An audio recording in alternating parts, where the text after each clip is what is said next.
भगवते वासुदेवाय।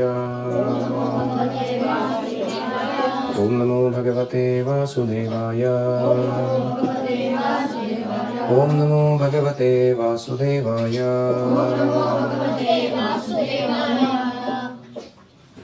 हरे कृष्णा। हम पढ़ रहे हैं श्रीमद् भगवद गीता अध्याय 8वां, श्लोक संख्या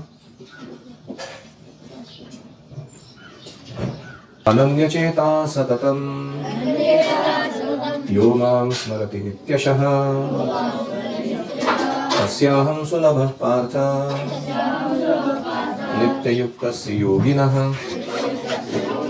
हे पार्थ, ओ अर्जुन, यह अनन्यचेताः, one who is single minded, नित्यशः सततं मां स्मरति, and every day constantly thinks of me, tasya nityayuktasya yoginah, for such a constantly absorbed yogi, aham sulabhah, I am easy to obtain. हे अर्जुन, जो अनन्य भाव से निरंतर मेरा स्मरण करता है उसके लिए मैं सुलभ हूँ, क्योंकि वह मेरी भक्ति में प्रवृत्त रहता है। तो अभी तक हमने देखा है कर्म शिक्षा। कर्म शिक्षा मतलब कृष्ण ने जो 4 लोग सरेंडर करते हैं, 4 लोग सरेंडर नहीं करते हैं, उनका जो वर्णन किया था वो किस में आता है? हाँ, हाउ टू परफॉर्म एक्शन, उसके बारे में शिक्षा थी वो। फिर अभी योग मिश्रित भक्ति सुनी हमने। कौन से श्लोकों में? जो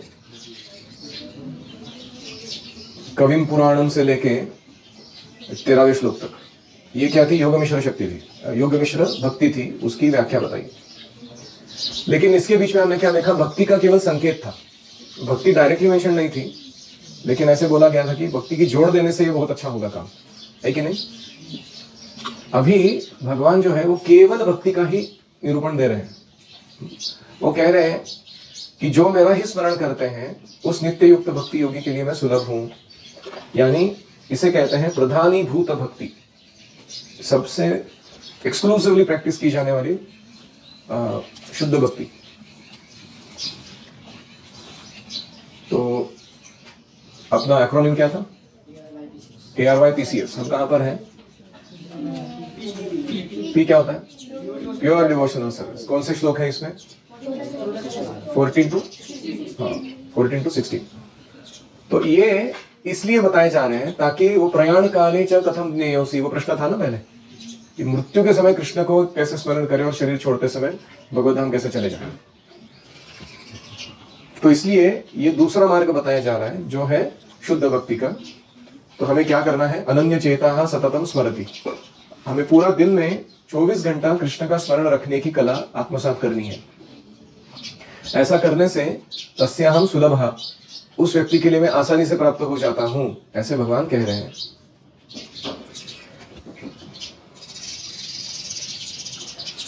तो कोई कहेगा भगवान सरलता से ऐसे शुद्ध भक्त को ही क्यों प्राप्त होते हैं, बाकी लोग भी तो तकलीफ उठा रहे हैं योग मिश्र तो कितना तकलीफ उठा रहे हैं साधना करने के लिए, तपस्या करने के लिए। लेकिन भगवान बोल रहे कि मैं भक्ति से बहुत सुलभ हूं, बाकी मार्गों से थोड़ा कठिन है। उसका एकमात्र कारण यह है कि भुक्ति मुक्ति सिद्धि कामी सकले अशांत। जो भुक्ति यानी मटेरियल एंजॉयमेंट चाहता है, मुक्ति यानी मोक्ष चाहता है, और सिद्धि यानी मटेरियल परफेक्शंस चाहता है, सकले अशांत, वो खुद ही अशांत है, वो अपने हृदय में अपनी स्थिर चित्त नहीं हुए हैं, इसलिए उनके लिए सुलभ नहीं है भगवान। उन्होंने ही खुद का हार्ट अलग चीजों से डोमिनेट करके रखा हुआ है, भगवान की क्या गलती उसमें। दूसरा कहते हैं कि कृष्ण भक्त निष्काम अतएव शांत। लेकिन कृष्ण भक्त जो होता है वो ऐसे मुक्ति मुक्ति सिद्धि की अपेक्षा नहीं रखता, वो केवल अपना ध्यान अपने भक्तिमय सेवा पर केंद्रित करता है और इसके कारण उसका मन शांत रहता है। इसलिए तुम्हारे हृदय सदा गोविंद विश्राम। कृष्ण को भी विश्राम करने के लिए पीसफुल जगह चाहिए ना। आपको अच्छा लगता है नॉइज वाली जगह में जाकर विश्राम करना? नहीं। तो भक्त का हृदय ऐसा होता है, एकदम शांत, और इसके कारण कृष्ण को वहां वास करना सुलभ होता है और उस भक्त को भी कृष्ण का संग प्राप्त करना सुलभ हो जाता है। ये समझ में आ रहा है? तो रूपा लिखते हैं शुद्ध भक्त कृष्ण के विभिन्न रूपों में से किसी एक के प्रति भक्ति में लगा रहता है। कृष्ण के अनेक स्वांश हैं, अवतार हैं, राम है, नृसिंह है, उनमें से किसी को चुनकर हमें प्रेम भक्ति में उन पर मन स्थिर कर देना चाहिए। तो ऐसा करने से जब मन हम स्थिर करेंगे अपने डेटी पर, तो हमें अन्य योग के अभ्यासकर्ताओं की तरह उनके समस्याओं का सामना नहीं करना पड़ेगा। जैसे तुकाराम महाराज को डिस्ट्रैक्ट करने के लिए वो वैश्या आई थी, हरिदास ठाकुर को डिस्ट्रैक्ट करने के लिए वो वैश्या आई थी, और यही विश्वामित्र के साथ भी हुआ है कि नहीं? वो योग मिश्र कर रहे थे, योग संबंध।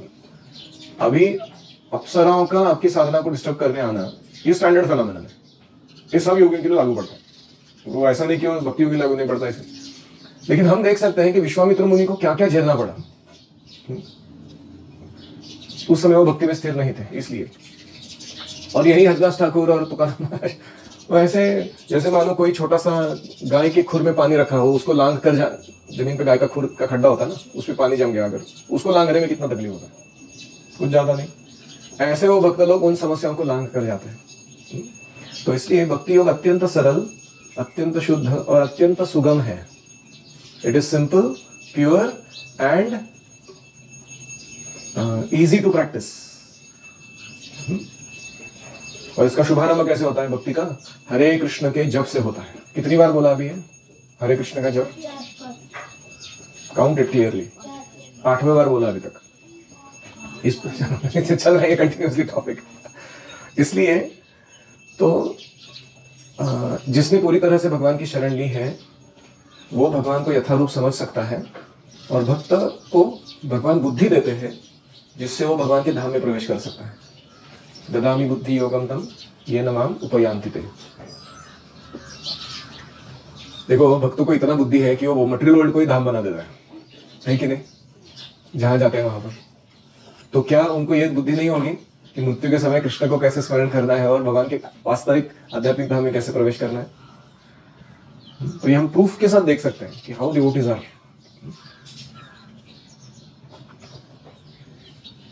कुछ लोगों का कहना है कि भक्तों को वृंदावन जैसे पवित्र स्थानों में या किसी पवित्र नगर में रहना चाहिए जहां भगवान रह चुके हैं।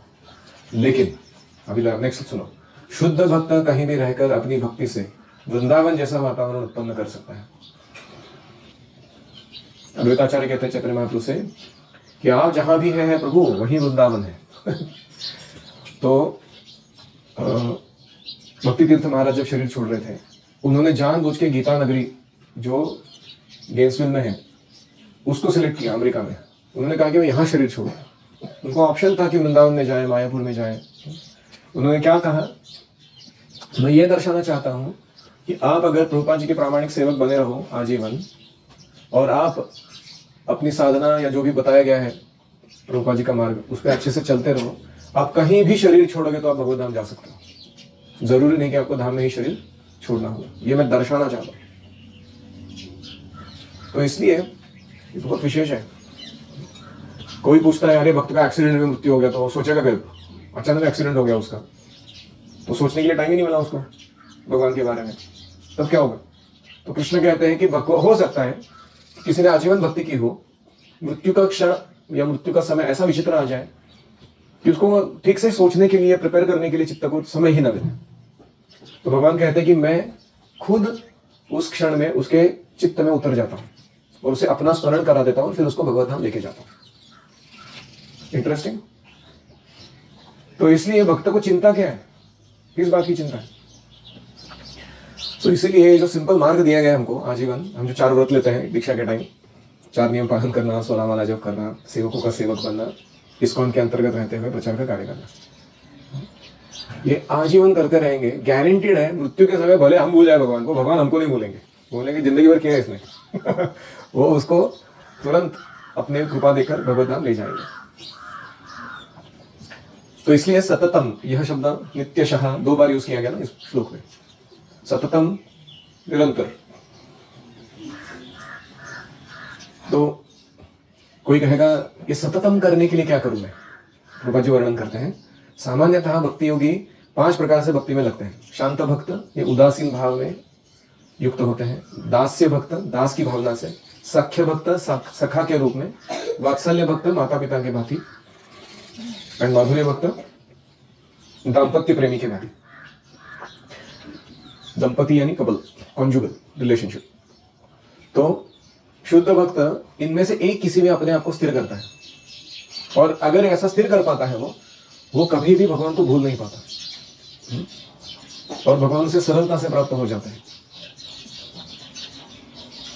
जिस प्रकार शुद्ध भक्त क्षण भर के लिए कृष्ण को नहीं भूलता, उसी प्रकार भगवान भी अपने शुद्ध भक्तों को क्षण भर भी नहीं भुलाते।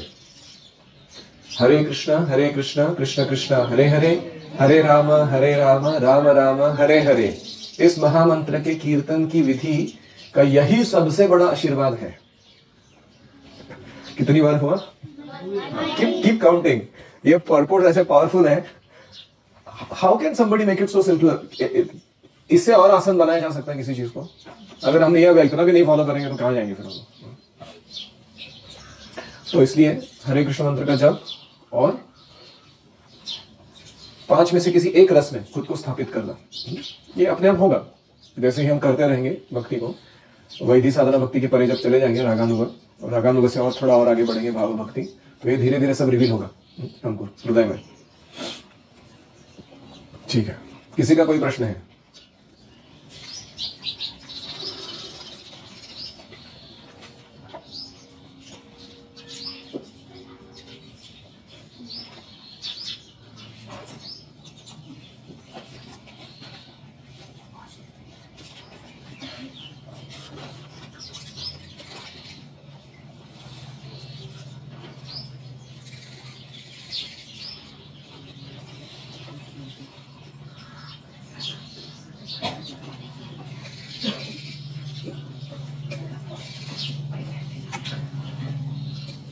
एक प्रभुपाद एक अन्य जगह कहते हैं, शुद्ध भक्त एक मध्यम अधिकारी भी हो सकता है। उसकी कोई व्यक्तिगत इच्छाएं नहीं है, केवल कृष्ण को संतुष्ट करना चाह रहे हैं, और वो साधक रूप में भी स्थित हो सकता है अभी तक, जैसे गजेंद्र था या उत्तरा थी। उन्होंने अपनी जान बचाने के लिए, अपने बच्चे की जान बचाने के लिए कृष्ण को पुकारा था, लेकिन फिर भी कृष्ण ने उनकी पुकार को भौतिक इच्छा के रूप में नहीं लिया था। इंटरेस्टिंग। गजेंद्र जब चिल्लाया कि मुझे बचाओ तो वो भौतिक था कि नहीं था, ऐसा प्रश्न है। तो शरीर की रक्षा के लिए पुकारा था। द्रौपदी ने पुकारा था दुशासन जब साड़ी निर्वस्त्र करने का प्रयास करा था, या उत्तरा ने भी पुकारा था जब अश्वत्थामा ने ब्रह्मास्त्र छोड़ा परीक्षित को मारने के लिए, गर्भ में थे परीक्षित महाराज। तो ये सारे उदाहरण हैं शुद्ध भक्तों के। इनका स्मरण जो था कृष्ण का, वो संकट के समय हुआ था, फिर भी कृष्ण उसे शुद्ध भक्त ही मानते हैं।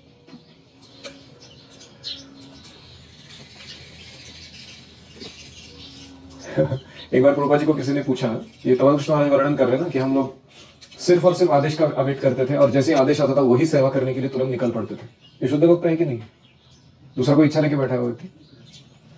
तो प्रभुपाद जी को एक बार किसी ने पूछा उस समय, how many pure devotees do you have Swami ji, आपकी संस्था में कितने शुद्ध भक्त हैं? तो प्रभुपाद जी ने डिवोटीज को पूछा कि how many devotees are there now in ISKCON? तो किसी ने बोला प्रभुपाद जी कुछ सच 3000 लोग हैं उस समय। We have 300,000 pure devotees, Prabhupada ji ने बोला। उतने डिवोटी हमारे शुद्ध भक्त हैं। क्यों? क्योंकि वो गुरु आदेश को अपना सर्वतोपरि मानकर निष्ठा से सेवा कर रहे, अन्य इच्छाओं को बाजू रख रहे, इसलिए वो शुद्ध भक्त है। Actually it is that simple technically. ठीक। श्रील प्रभुपाद की जय, श्रीमद् भगवद गीता की जय, गौर प्रेमानंदे।